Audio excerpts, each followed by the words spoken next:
Yeah, in this segment, I want to talk about the top 5 wide receivers that actually made LSU better. You know, LSU, I know you only think about your football team, but, just for once in your life, just sit down and think about what it must be like to be us. You know, you ever wonder what it feels like to be LSU?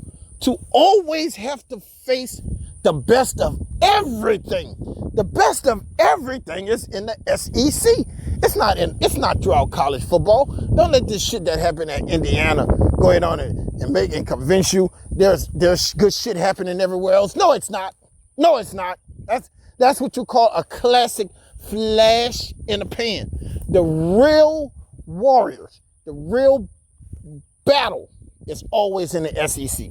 And there were always players that made us better. We had to get better because we had to stop the shit. And number 1 on the list is Devonta Smith. See the lesson here.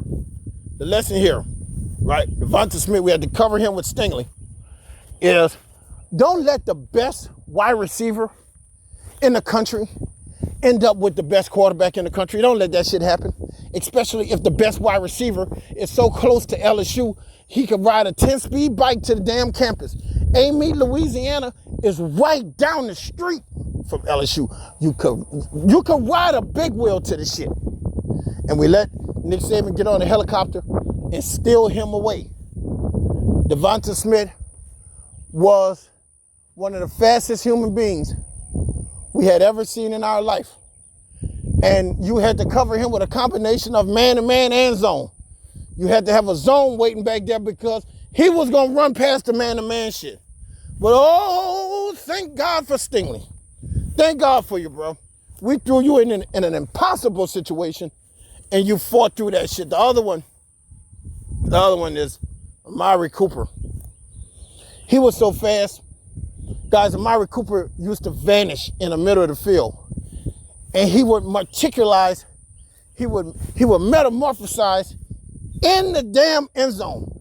He would start off on the line of scrimmage and his ass would vanish. It was one of the first real superhero powers. We had to face that shit. He got open. That's how wide open his ass would be. You're like, God damn, I just saw him right here. How the fuck he get 35 yards behind us? His ass used to disappear. It was departicularization. I think they call that shit in physics.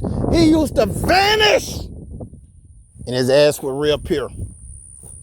And we covered him with Tre'Davious White, right? Because I was that bald head dude from the X-Men in the wheelchair trying to match up against this shit.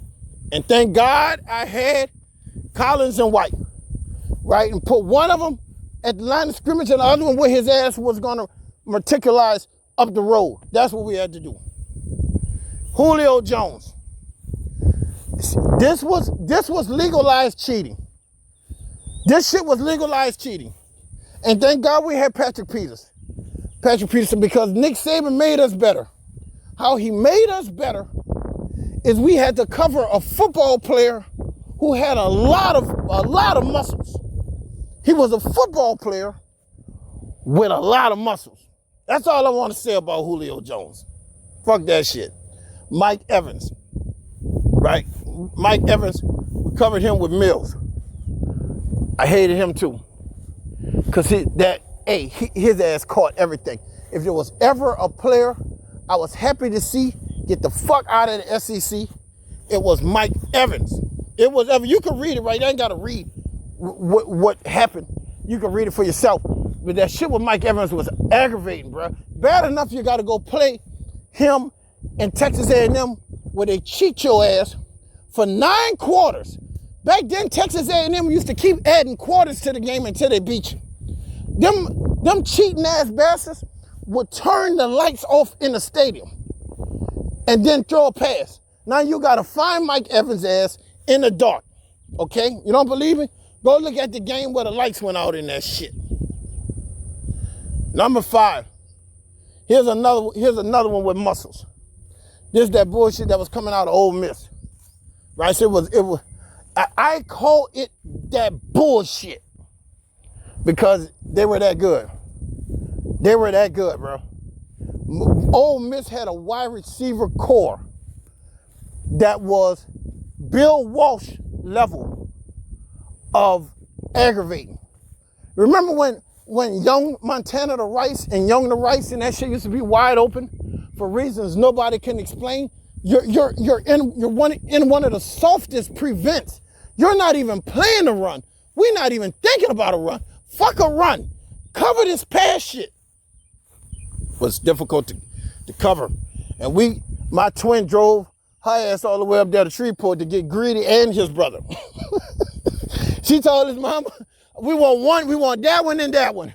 We need that one and that one. Well, we got one of them. The other one, I think he went to Oklahoma. Right, but we got one of them. And we had to put Greedy Williams on that shit. Right? And Tolliver. That was the only way. That was the only way we stopped that, man. That shit was a nightmare. It was a nightmare. And Dad, I just want to mention this to you because people talk about LSU and why we're so good, but we have to be. We have to be. Because every season, and here comes another 5. I just mentioned to you 5 or 6 wide receivers. Guys, here come another group of wide receivers that are just as good as the wide receivers on this list. And I'm telling you right now, LSU, I'm telling you right now, y'all better be ready for this shit because it's coming.